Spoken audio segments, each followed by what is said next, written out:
Yes, team, how are we? Welcome to another episode of the High Performance Coach Podcast. I hope that you're well. Today we are joined by another incredible guest, an incredible friend, and somebody that I have so much love, admiration, respect and appreciation for. And I know that you're going to be able to take so much gold away from this podcast, and I'm not actually sure where this conversation is actually going to go. So I'd like to introduce you to the man, the myth, the legend, the Mr. Built for Life King, Mr. Mark Strathern. Mark, how are you? Good, mate. Thank you very much for having me in your home with peppermint tea.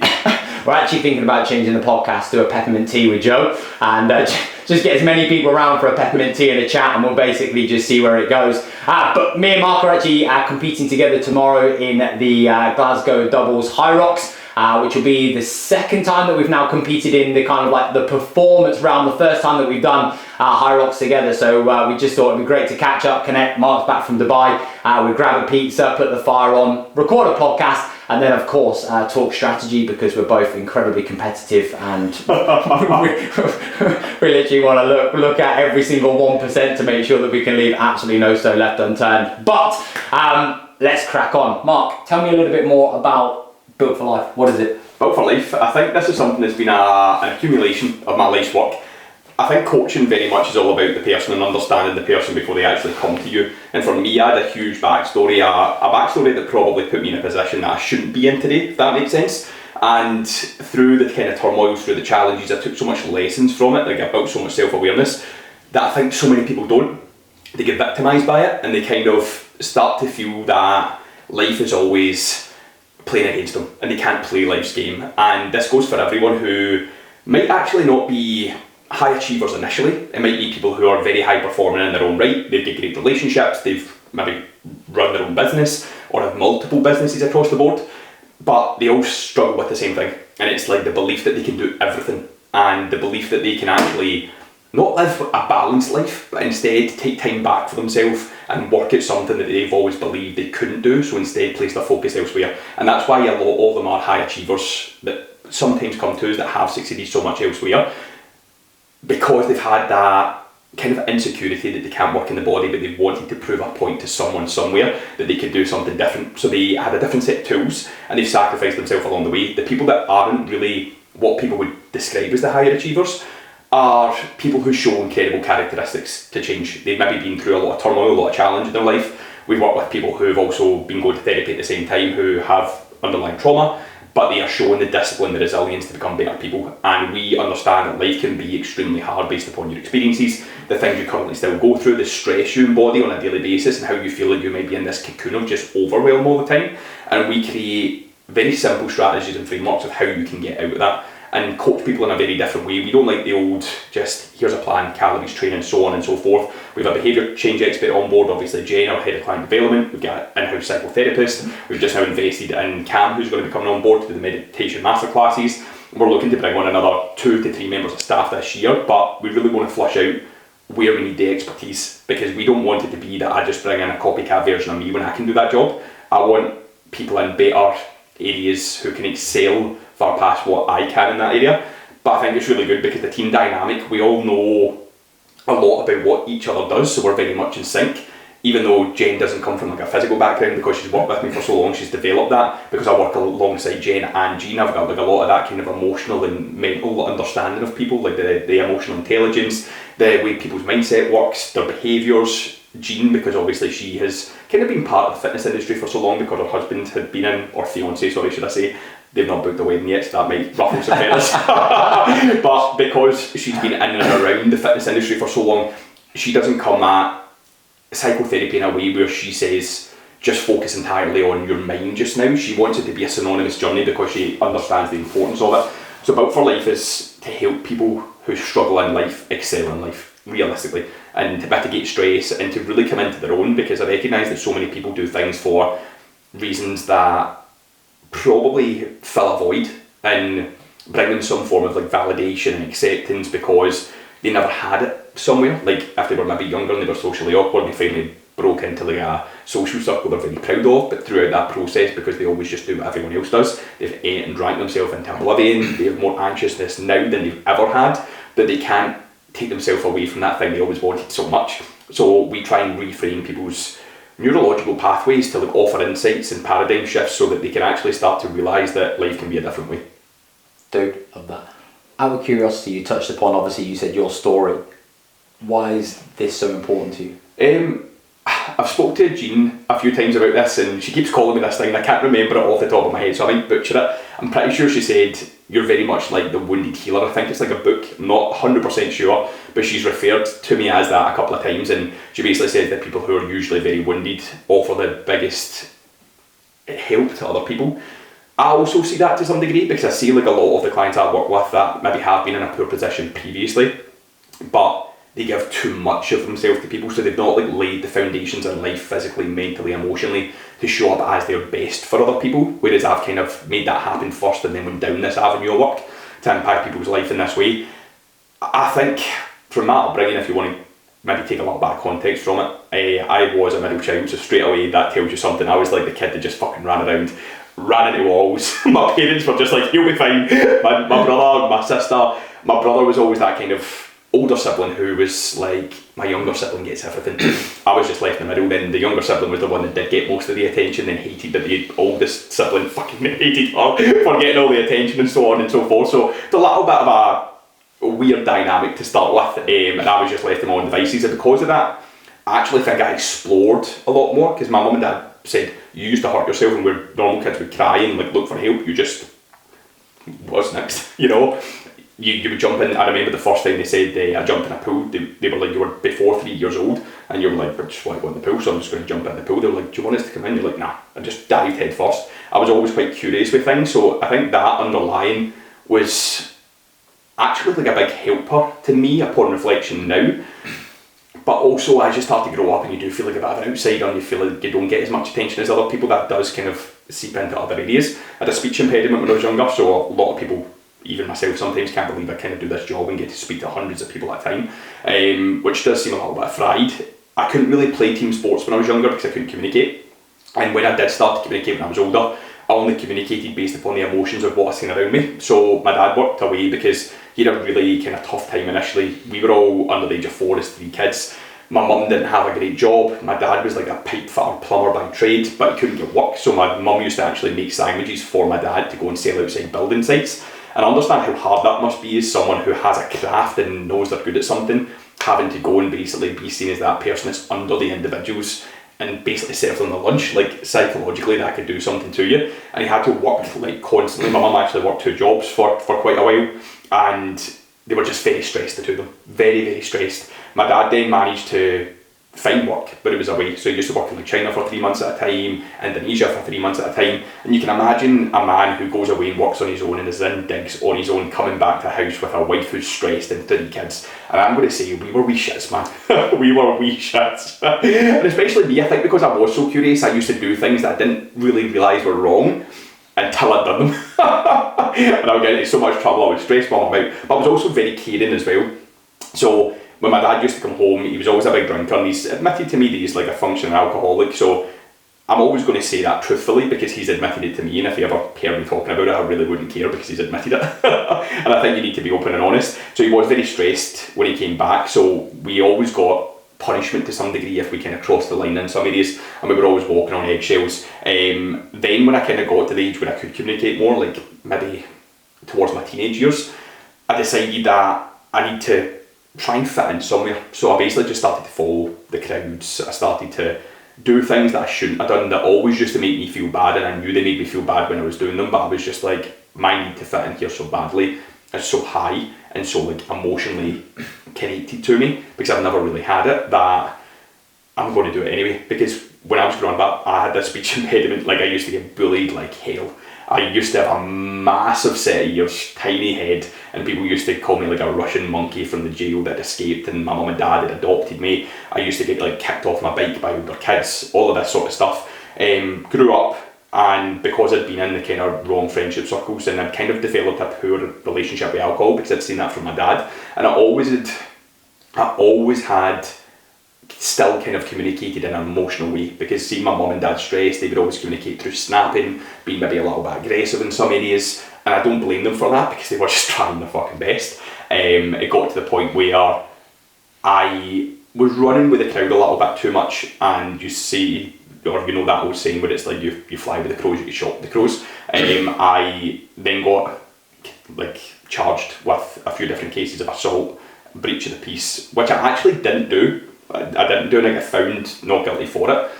But I realised like that was a position in my life I never ever wanted to be in, like ever again. So I actually joined the gym at that time. It was a sporter, and it was like I worked part-time, and it was like a fifth of my overall wage. So I was like, if I pay for this place, it's going to keep me accountable and I'm going to go.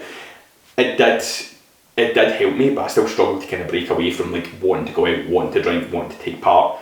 But it's like that progression, isn't it? Like it became 1 weekend less, then 2 weekends less, then 3 weekends less, then 4 weekends less, and so on and so forth. But I kind of probably diverted that need for like love and appreciation elsewhere, because a lot of that was driven by quite dark energy.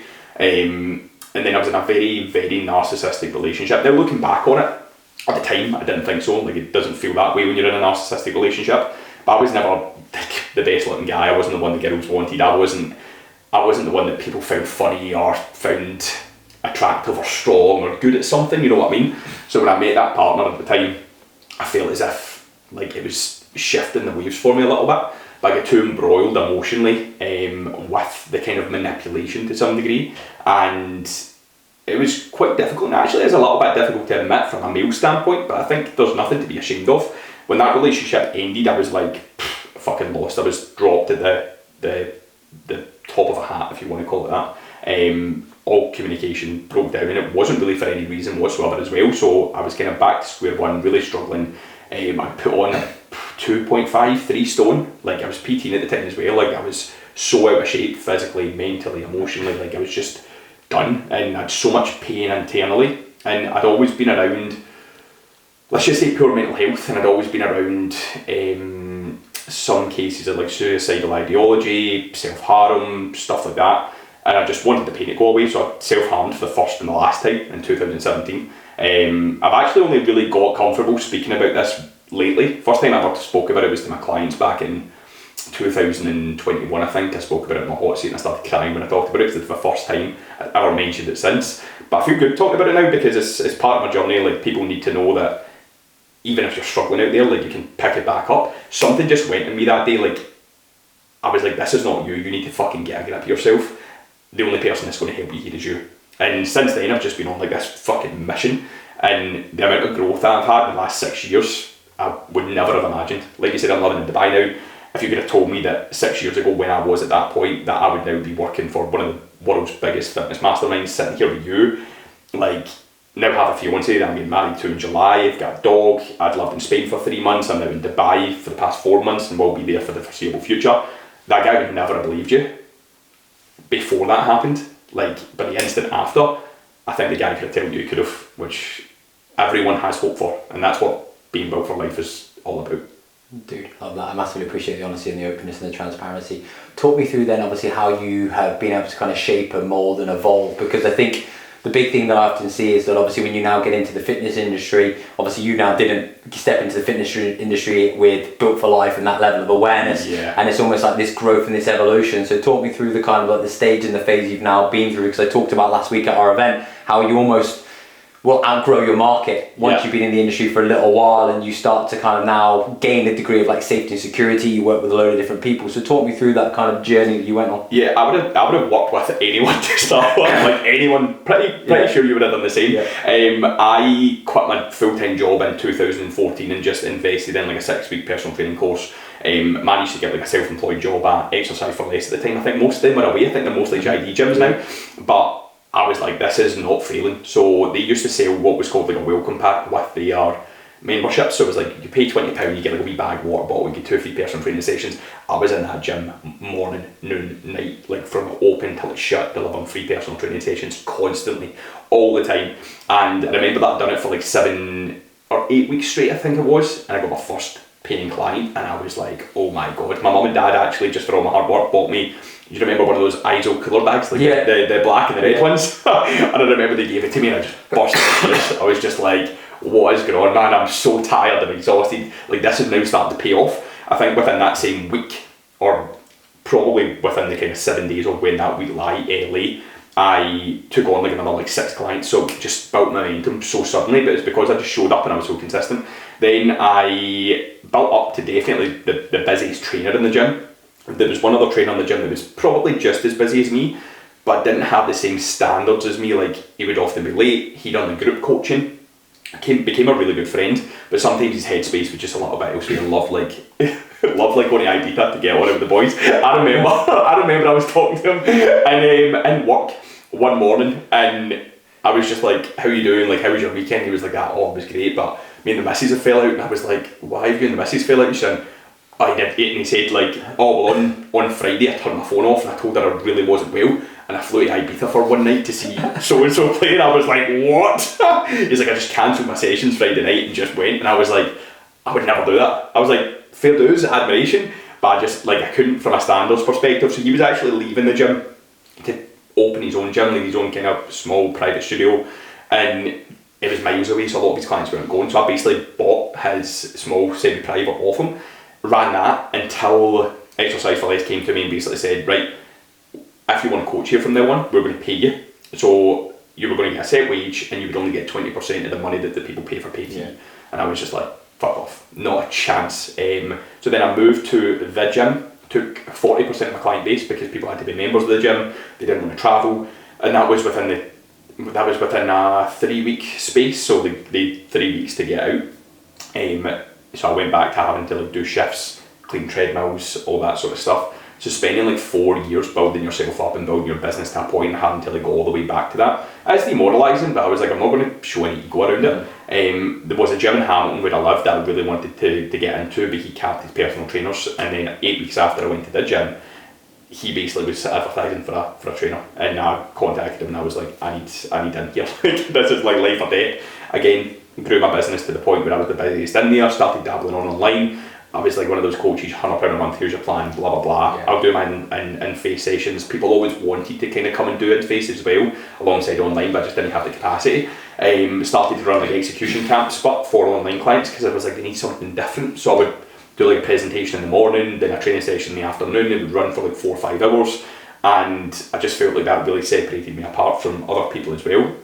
And then by the time COVID hit, I had like 60 hours of face-to-face, I had 80 online clients, and to be fair, a lot of clients did stick with me through COVID. I worked relentlessly for the first month of COVID, making sure I redesigned like the training library and trainerized to make sure the videos were different based upon what everyone had, whether that be resistance bands, dumbbells, everything. Like, I exhausted myself. I used to take 6:15 a.m. sessions, like jumping about my living room just to get people like on board.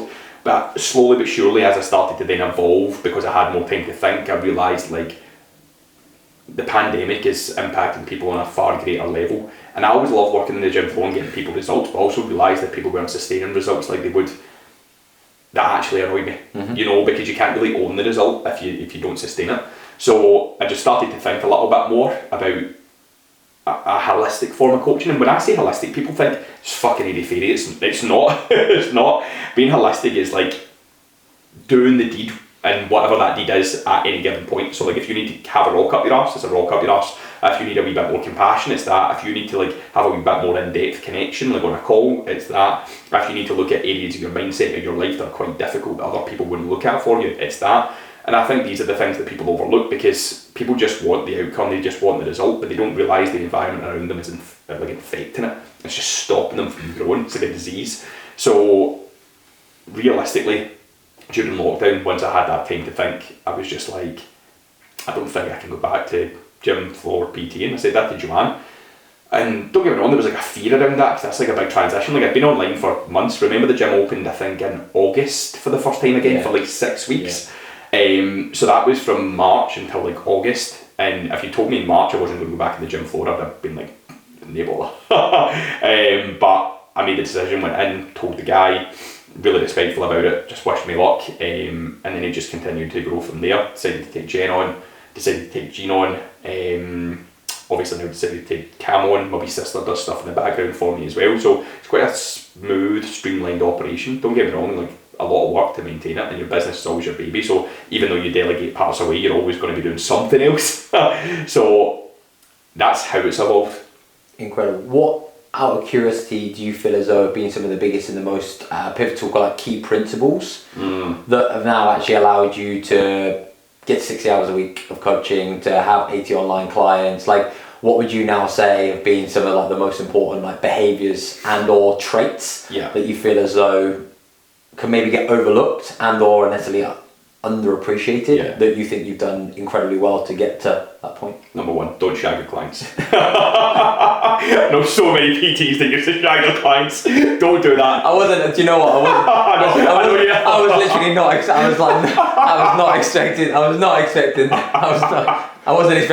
I thought it was going to be relentless and consistent. No, I'm kidding on. That was a joke. But number one, be relentlessly consistent with everything you do. Like, it's not just about showing up all the time, delivering the sessions. It's being on time for those sessions. It's having the programming changed for when it's supposed to be changed. It's making sure that your messages outside the gym are catered for at a specific time of the day and getting back to. Like, you're not actually reducing your standards just because you're tired. It's making sure you build relationships with people. Like, it's not just a case of like, if someone inquires, here's my prices, let me know what you think. It's let's talk a little bit more about you, let's understand you a little bit more. And that is always what I've done very differently, because I think it probably came from a little insecurity at the same time of like, I want people to like me, that made me try a little bit harder, which I'm not like at all anymore. If you fucking don't like me, you don't like me. But it's enabled me to build better relationships with people, because I think when people used to look at me, I remember everyone used to say I used to train in the gym and it used to look as if I wanted to punch someone's head off.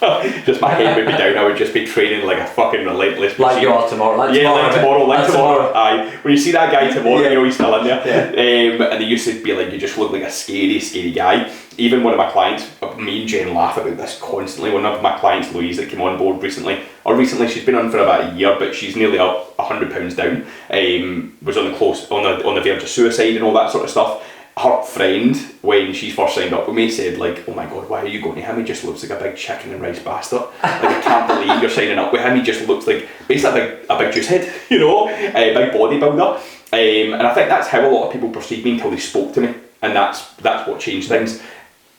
And I think that's such a good trait to have for so many people, because I think a lot of coaches out there put on a front as well to try and look like something, and then people are maybe attracted to them for that, and initially go, that's great, I want a part of it, but then realise like everything else that comes with it isn't so great either. So like, if you're upholding your standards, you're being very brutally honest, and you're trying to be that like no bullshit coach, it means that you're not giving your clients the compassion when you need them. Like, you're overlooking a lot of like key things that you need to know to help that person, how that person ticks, how they think, like how they react in certain situations, and maybe they've got higher anxiety and stuff like that.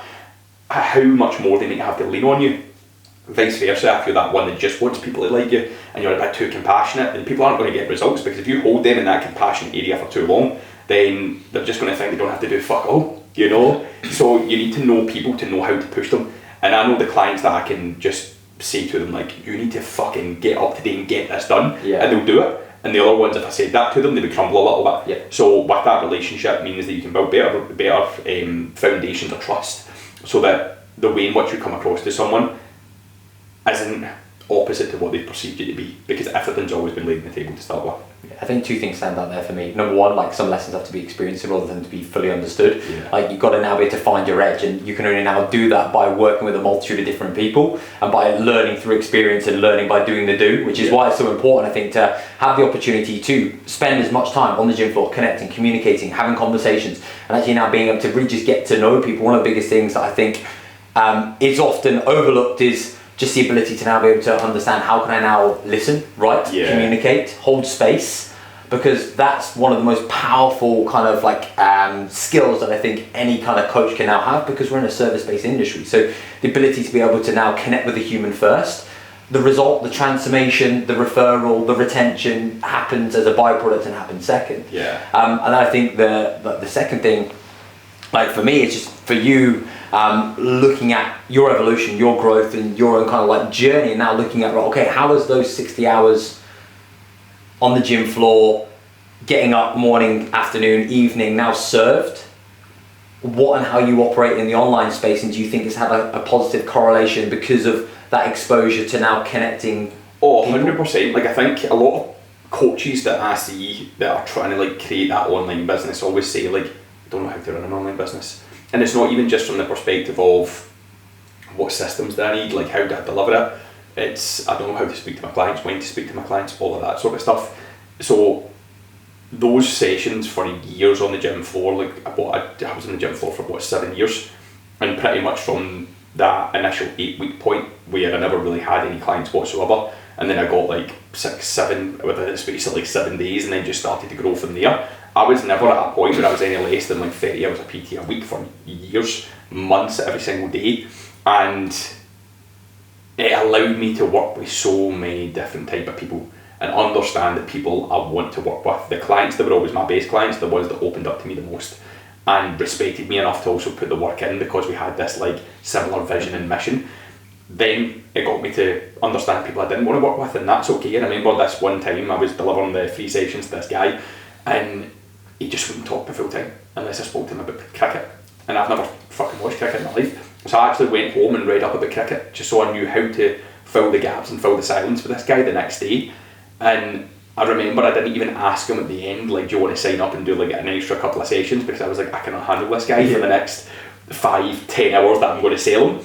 So I think from that point I was building that intuition of these are the people that I will take and these are the people I won't. And that guy was a bit further in after I'd signed people up as well. So it's like I've got the belief that I can sign up people that are more aligned to me and that I can help and who are willing to work with me to make this happen.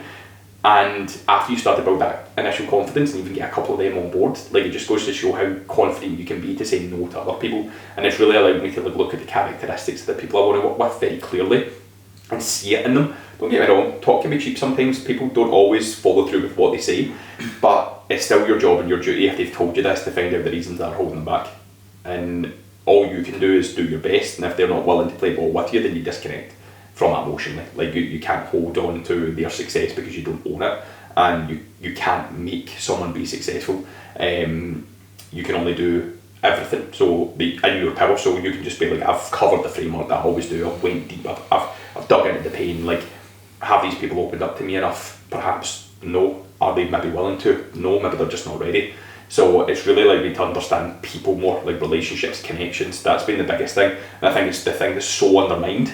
Like, I was speaking to a girl on my Instagram messages this week. I'm not going to name her, she might know who she is if she listens to this, but she said that she just recently left a coach because the coach was just all about the coach. Yeah. You know, it was the money in the pocket, it was basically sending her voice notes, not being very helpful or supportive. Like, she was dieting for a photo shoot and she was doing well, and even she said I was doing well, like, she's got training experience, but the coach was being like, you still have to fucking work harder kind of thing. Like, don't get me wrong, that's good in areas. Like, I know if I was doing like an obscene event and I was doing well, but I knew I could be doing better, I'd want you to say that to me because I can handle it. Yeah.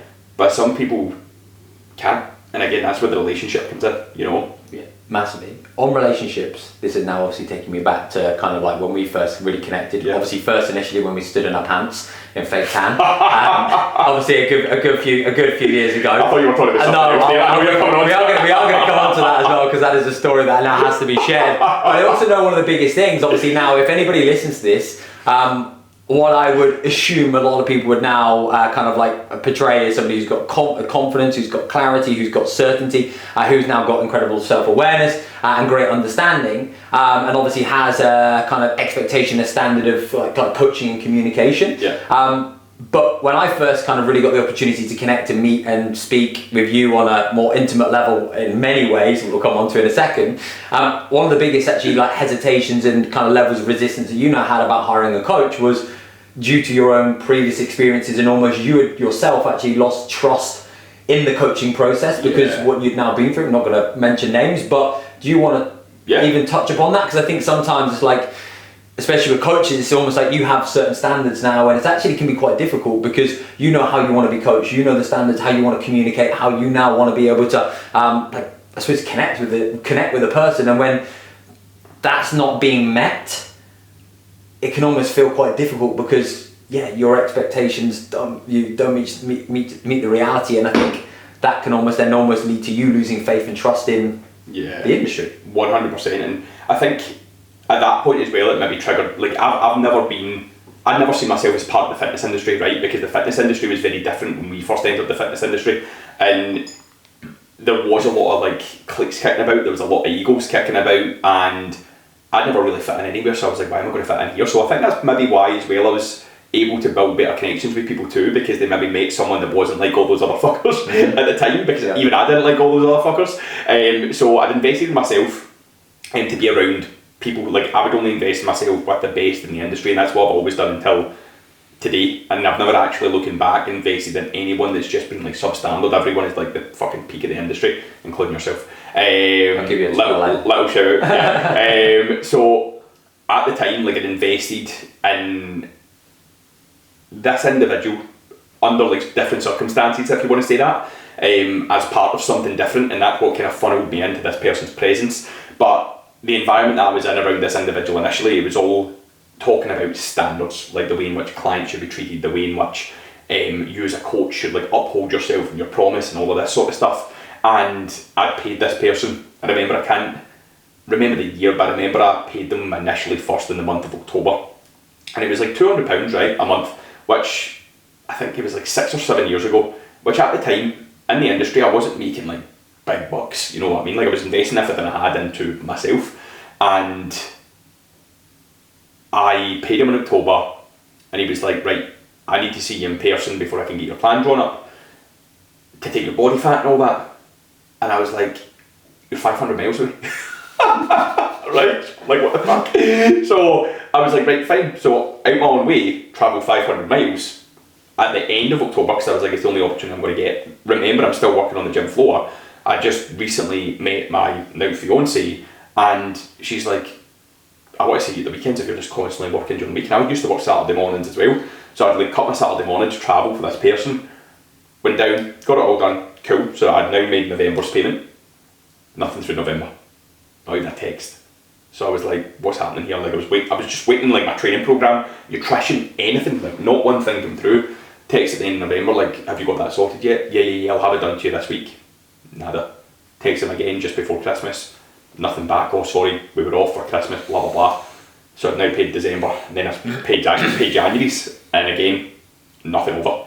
So I was just getting really fucking pissed off, and I knew other people that in the industry that had recently went to this person as well, that the same had happened to, or they had received a program, and it was completely different from what they'd asked for. So like girls who were very quad dominant, asking for a lot of like glute based stuff, and it was all like quad based exercises that this person prescribed, as if it was just like, this person's on my back, so I need to deliver something out. So it kind of broke a bit of trust, because the environment I'd been in initially, where I was exposed to this person, was preaching about like the high standards that need to be like upheld in the industry, how you need to be as a coach, but then never followed through themselves. And I seen myself at the time as a decent enough coach to know that that was completely wrong, that they were saying something on the front end and selling something shit at the back end.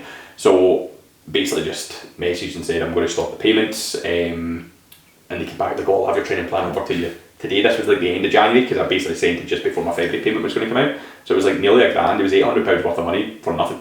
Not a thing. Well, more than that, because I had to travel the 500 miles, which I went down on train as well. Stayed in overnight, so it was probably over £1,000 plus, you know, for what? Nothing. Yeah.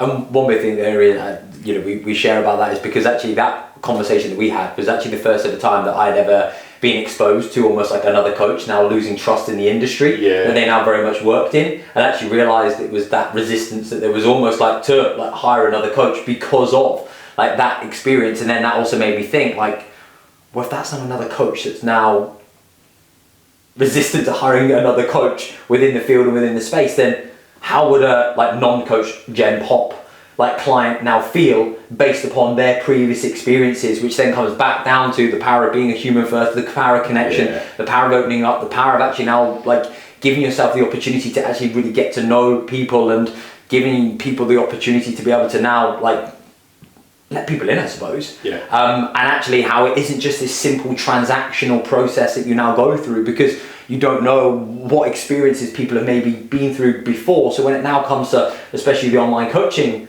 like world, talk me through some of the kind of like really important traits, principles, or like habits that you feel and or see people doing in the online space that is actually now allowing them to thrive and develop, and actually now really go and connect with the right audience and the right types of clients that they want to get through the door. Yeah, I think you do it very well, which is like be the face and the voice of your own business. The amount of online coaches that I see that are like petrified of sending like a video to someone, putting a video up online, it has to be pristine and perfect. They're not showing like the kind of vulnerable side of them, of like stuttering or stammering and being like, oh, I don't know what to say. Like, it actually gets less engagement if you re-record it and try and polish it. Even not like sending a voice note to someone, like showing the energy, showing the care, like not really making a good first impression. You know, just like, yeah, tell me a little bit more about why you want to lose fat. You know, like just very general, like no power behind it, no, tell me about you as a person, what brought you here, you know. People being scared to like speak to people because they worry that they're not going to get the sale. You know, so like people, instead of just like jumping on a call and creating connection with someone, then bring them on board because that trust element has been built, is I don't know if I want to take more sales calls because my close rate isn't good and I don't want to have any more no's, and that's clouding their judgment to actually go on and create that relationship because the intention is set for the sale, it's not intended for the person. I know I can walk away from every call that doesn't close or any person that I tell isn't coming on to know that I've still made a good first impression, because even the people that I say no to, if I don't feel like we've clicked, I've been respectful to them as to why, you know, and I've always told them like my doors are open if they want to ask any questions, anything like that, and I'd be happy to send them any advice over that they need. So that's a big one, because my entire business has never been built off of me being a salesman. It's just me being a coach, you know, and I never want to be a salesman because I know when I'm being sold to and I know when it feels very fucking sleazy.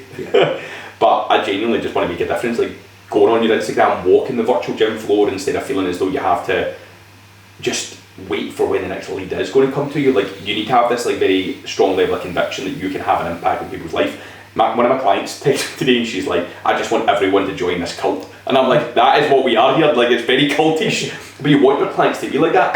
It shows the power, and seeing your clients are like that gives you so much belief in what you're selling. And it's not selling to make sales, it's selling to improve and change people's lives. Yeah, massive. I think, I can't remember who I was listening to on a podcast. I think it was Dean Graziosi, and he was talking about like how selling is your service, not because, like, again, you're selling to make income, but ultimately, if you now don't give yourself the permission to put your hand in the air, communicate, convey what you do, and give people the opportunity to now be able to actually just have a conversation with you, they still stay stuck. And when you now know that you can help that person, but again, there's all these potential kind of limiting beliefs, stories, experiences now gone before. It's not as simple as like, let me put up a quick call to action, let me put out some information or some recipes, or let me post a couple of times. Like, this is like compounding interest of each and every day now turning up and doing the do, and putting those 2 P's into the machine, or paying the debts as you would call it, to now basically commit to, this is who I am, this is what I say that I do, and I'm just gonna now be here. And whenever you're now ready to come on that journey with me, like, you're going to now see that kind of consistent presence, that consistent energy, that openness, that vulnerability, the ability to not be able to, and this is something that I've struggled with, is like pedestal yourself with like, these are my problems that I've had before, but now I'm good. It's like actually the ability to be able to open up and say, actually, this is what I'm struggling with, this is what I'm going through, this is what isn't like perfect at this moment in time, or you know, this is what we're working towards. And then being able to now be able to allow yourself the opportunity to be a leader by putting your hand in the air and actually standing for something. And now knowing that you can't be a life-changing presence to some without being seen as a joke or an embarrassment to others, and just now being able to expose yourself in that manner because you know the impact and the connection you now want to be able to create. And in the online space, it is getting harder. The market is more saturated, and there's less trust in the industry due to the last couple of years, and it is now going to be more difficult to actually connect with individuals and build an online presence. But if you can now focus on the human first, the connection first, and I think fundamentally make sure that you're now climbing your own mountain first and foremost. Okay. And I think appreciating one big thing that gave me closure is that people need you exactly as you are today. Exactly. Like, you can solve so many problems now that you don't have to try and like look up to the person that you believe you need to be right now. All you need to do is present who you are, like in any form that could be, either on a call, on stories, like doing a reel, making it not polished, like not spending hours on it and throwing it up as it is, just to show a little bit of like vulnerability of like where you are. Because even if you're one step ahead of someone, you're still qualified more to help them than where you are in the same position as them, if that makes sense. So you're so right. You're so right. And I think massive thing that, and even Jen touched upon this, who spoke at our event last week, and she was absolutely phenomenal, was that, and we talk about this all the time, it's like, you're not there to provide solutions. You're there to hold space, listen, create safety, potentially ask the right questions at the appropriate times, but you're not there to now be this like problem solver. There's a time and a place to solve a problem, but it's actually now giving yourself that ability to be able to take a step back and realize, actually, do you know what? I now don't have to be this knight in shining armor that has all the answers, that has all the solutions, that can now fix this person, because that's not our role and that's not our duty. But I know certainly for me, especially when I was kind of like up and coming in the industry, I felt so much self-applied pressure because I felt as though I had to take away all their problems, and I felt this degree of responsibility, and I placed so much of my worth on being the person that then became a problem solver. And then that would keep me up at night. I then wouldn't be able to think. I would literally be there. It's like the Carlsberg advert where you're there but you're not actually there. I mean, Leanne's chatting away and I'm like fucking worrying about fucking whatever I'm worried about. I mean like it's just in my head, just like I'm away on a different fucking planet. But it's that way and again it consumes you, and then you then start to question, and that self-doubt starts to creep in. Am I good enough? Can I get this person a result? Can I help this person? And then before you know it, your energy gets tanked, your boundaries and barriers then become compromised because you're now saying yes to everybody else and saying no to yourself. And then you're just carrying on this burden, this weight, and then you end up burnt out, fatigued, questioning yourself, questioning your identity. Have I got a kind of future in the industry? And I'm grateful for having been through that, and I believe that you've been through something similar. But it's about now understanding like that was one of the most powerful things that I was able to realize, is that I'm not here just to be the problem solver, but actually now be the person I'm now going to stand shoulder to shoulder. There's a time to teach, there's a time to coach, but it's that level of understanding. But you can only do that by also doing the reps. 100%. Like that's some steps that you can't now skip, and the reason that you are now where you are is that you can only connect the dots when you look backwards. And it's like the Mark that was on the gym floor, morning, noon and night, the person who was now coaching all these sessions, doing all these free sessions, going above and beyond, has now allowed you to have that experience. And also now the certainty in, this is who I am, this is what I do, I back myself, I trust myself, and confidence is evidence. And that only comes through time, and something that you can't now like cut out and or miss. And I feel as though that there's a lot of people through COVID that have missed those steps. 100%. Which is understandable due to obviously the circumstances, but now we're in a position whereby they haven't now got the foundations in place to be able to continue to propel. And it's almost like you've almost got to regress a little bit to then be able to progress. Is that something that... there's also ego there. Like all online coach is the pinnacle, so you can't take a step back now. Because as an online coach, you can still see your clients more frequently. Do meetups every month, do meetups every fortnight if people are around you. Make sure that if you have them penciled in and you're doing them fortnightly, you're doing them monthly, make sure that you give people in advance, like, they don't live as close, a bit of an insight into when that's going to be, so that they can travel through and feel like they're part of the team, that connection. Because you're actually only going to be able to solve real problems and like build real connections in person more than you will ever be able to online. And listen, I totally get how that sounds, being online coaches, but it is true. That's why we run live events. Why I run live events, you, me, that's why I'm in the first place. But I think the biggest thing here is like when we run live events and we've not met people yet, like they feel as if they've known us for years, So if you are a coach and you have maybe like progressed a little bit quicker because of the last few years, and you don't do any of that work face to face with your clients on a regular basis, like you need to do it, and you need to see them more. To understand them. And I'll have had clients that have been struggling, and the minute they come to a live event, it's like they're on a whole different trajectory because they feel part of something. They realise why it's so important to turn up to the webinars that we run, to check in on time, to be open and honest with their problems. So you can only lead the way for people to get there. You can't expect them to be there. And I think that's that buy-in and that trust, and it ultimately all starts with a relationship. And that's the biggest most important. And then again, it's almost then coming back down to, we talked about this at the event, it's like, as a coach, if you now were to strip, I'm a coach, I'm a gym owner, I'm an online coach, I'm a personal trainer, I'm a fitness class instructor, nutritionist, whatever it now might potentially be, away from you, who are you? Fucking savage. Somebody that trains and looks like they're going to punch somebody. Exactly. Honestly, see if I had none of that shit, I would just be training 24/7.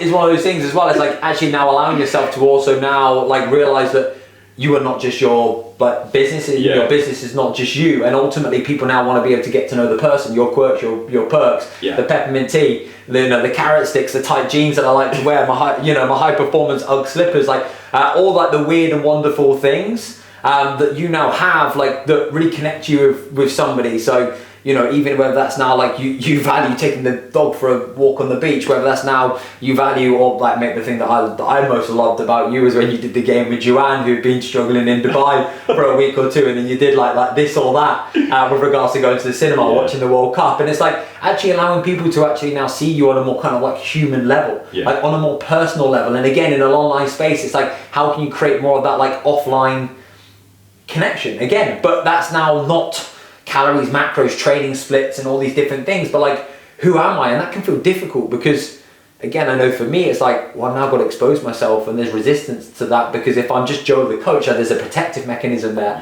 Whereas then you have to let people in. It's like, well, again, it goes back down to what you were saying earlier. So what if I'm not liked? That's a huge fear that I used to have, because similar, I never used to fit in. I was the odd one out, and like, it was just like, then I've got this greater desire and need to want to be able to please and want to be able to connect. And that's why, you know, I built and created the High Performance Coach, because I was like the person who wandered around and didn't really feel as though I had my space. So I think as well, it's like, who are you when you strip back the training, the macros, and actually allowing people to like be let into your world, and see you. With that, do you, because I still get this from time to time, and I don't think I'll ever leave it, even based upon what you've built and the people you help, do you still sometimes thinking, oh, like, how am I even here? Because I still feel like this little weird fucking kid that I always was. 100%. I think you always think like, you know, you always have moments at the event, like last week, and you'll have been the same. It's like, I can't believe that 100 plus people have now come to Glasgow to come, and then they've not come to see me, they've come to be a part of something that I was the facilitator of initially, but now it's them that's building and creating that.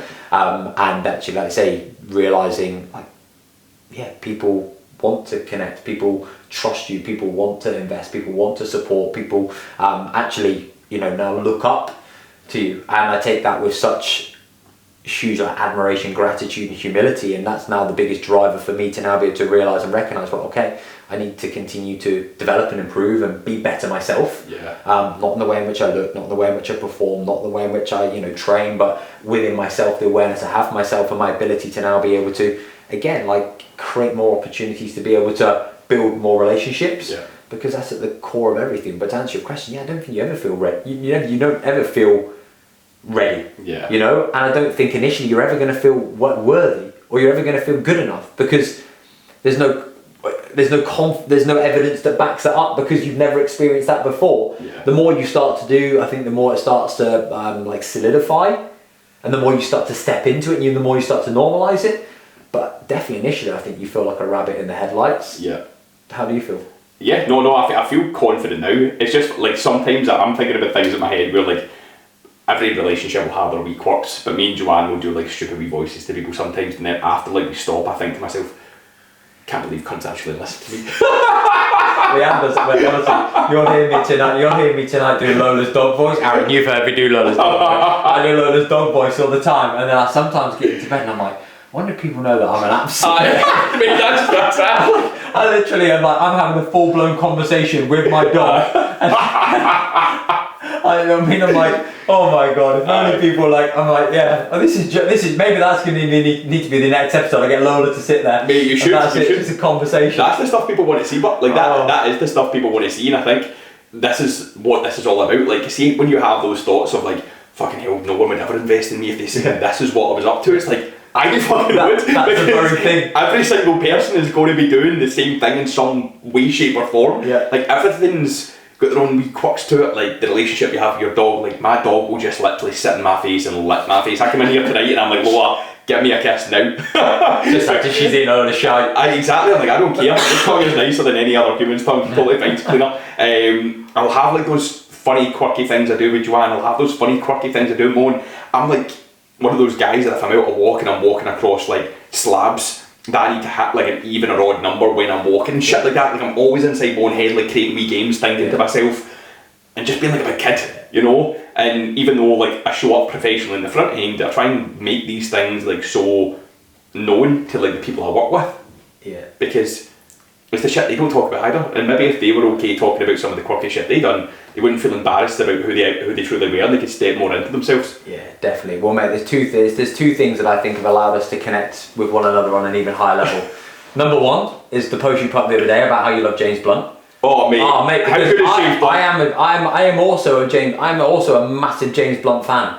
We need to find if he's playing somewhere and we need to go. Mate, I don't know if he does tours anymore. Mate, I think his music's quality. Do you know why I love him so much? Is because, see, when I was getting bullied and stuff when I was younger, I used to have a GameCube. Do you remember GameCubes? Yeah. Right, so I used to have a GameCube and I used to play King Kong in the GameCube. I remember I got that for Christmas, got the game for Christmas and got the James Blunt CD for my Christmas. My mum commented my Facebook post, like, James Blunt, how have I raised you? And I'm like, you're the one that bought me the CD for the first time. You know what I mean? So I used to, my lover. Bye, my friend. It was so good, just like sitting zoned out in my own wee world, playing King Kong.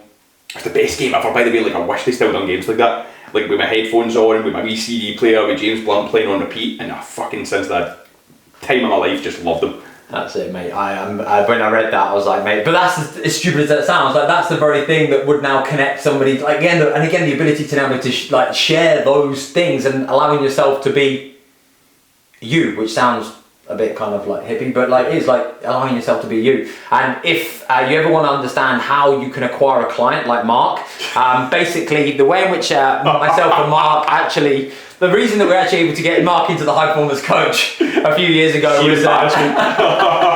was funny, but Mark was doing a triathlon. He was basically trying to do like 4 half Ironmans like within a month, so he was trying to do a half Ironman every single month. I was in the process of basically wanting to do a full Ironman, so it was a November, it was a Tuesday, and me and Mark have gone back and forth. We've been like knowing each other from the competing scene, all those good things. I was like, mate, do you want to go for a swim? Like, yeah, mate, amazing, let's go for a swim. We'll meet you at this lock. We'll go for a swim. We basically rocked up, like, right, mate, ready to go. Yeah, we went in. Just as I was about to put my goggles on, like a flock of seagulls came over. Oh my God, remember that? And I was literally just about to put my goggles on, and all this shit just got splattered into my goggles just as I was about to put my... Probably should have that one in your mouth. Yeah, it probably did go in my mouth. And then we should have known then. And that's when we should have turned back. 100%. And anyway, we went for a swim. It was incredibly cold. We were in the middle of nowhere, in the middle of a lock where nobody around, and it was of course freezing. We got out and it was unbelievably cold. Mark was significantly colder because he hadn't been exposed to being in a lock. I had been swimming in a lock pretty consistently, yeah. So it was the first time you've been exposed to like 20-25 minutes in that water. We had to get out and we had to run back to the car. You actually get me out because you noticed something was wrong. You're like, maybe we shouldn't swim all the way back, maybe we should go to the side. And that's it. I remember you getting out and then you're like, mate, and then couldn't even feel my hands. I was like, Mr. T-Rex. And we had to run back to the car. At this point, I had to strip. First time we'd obviously probably seen each other since the competing scene, and then I had to strip Mark completely bollock naked because he couldn't feel his hands or his legs or anything. In fact, I feel dead stumpy, like I was trying to get things off. I'm like, I had a dry rope. I had to put him in the heated seat in my car. We had his seat on, and we basically sat for over an hour. And I gave him this squares bar, and for about half an hour he actually couldn't get this squares bar in his mouth because his hands were shaking so much. And I was genuinely so unbelievably concerned, and he didn't know what I was worried about. And then you looked in the mirror, and his lips were like bright blue, and you're like, oh fuck. And we then had to sit for over an hour. I remember you had a call and I was like, very nice, this guy delayed his call to save my life. Oh mate, I had a quote unquote sales call, and I had to message this individual being like, hey listen, I'm really sorry, I'm gonna have to miss this call because I'm with one of my mates. He's currently got hypothermia, and she was very understanding, and she actually the next day did sign up. But that is she still in the programme?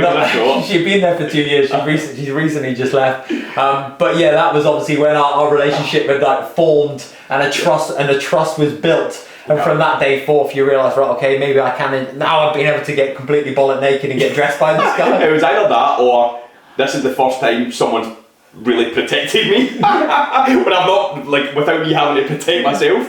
It was such a pivotal point probably, and I think maybe like 6 weeks later I signed up. Yeah. I think because I remember I left and I phoned Joanne and I told her, and she's like, why the fuck do you always do these things? Get home now, you're never swimming a lock again. Like this and that. And I'm like, listen, these things, like the worst things happen the first time, that's a good thing. Yeah. Like only good things can now come from it, you learn. And she's like, that's fucking bollocks. She's like, get home. So it was funny, but it's good, like, it's so good exploring these things with people like yourself and like having the opportunity to do so, because you know you're in good hands. You know people, you trust that people are going to do the right thing in those kind of situations. Like, I could have been with a cowboy PT at that time. They might have just been like, mate, I've got a sales call, I'm fucking off. Yeah. You know, get back in your own car that doesn't have heated seats and die. You know what I mean?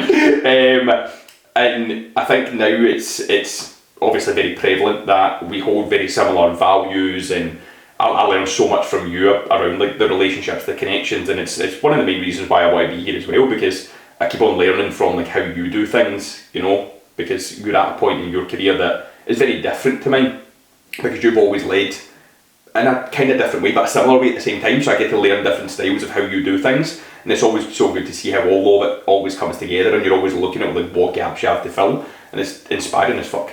I massively appreciate that, mate. I still remember, I've still got one of your gloves.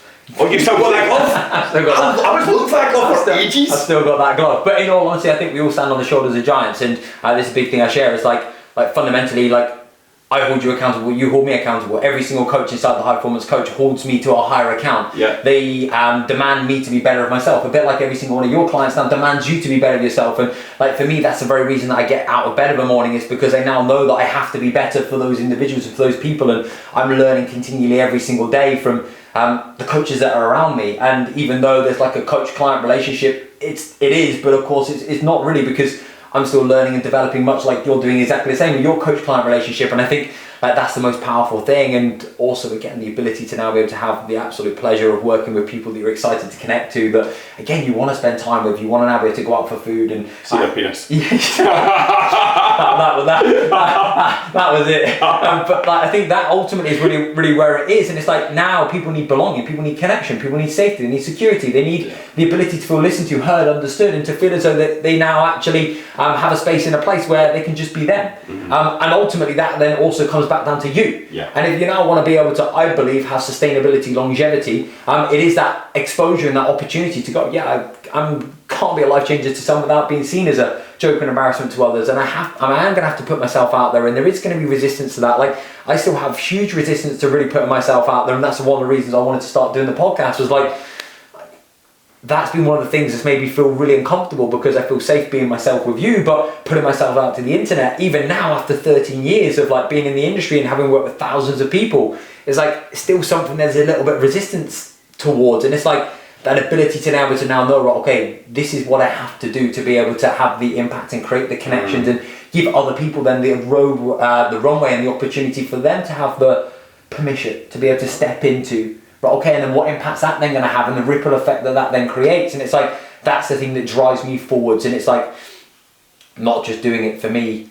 Yes, there's selfish, obviously, reasons as to why, and I'll do this, but also then actually it's about the selfless endeavours that actually is the real kind of North Star that drives you. Yeah, couldn't agree more.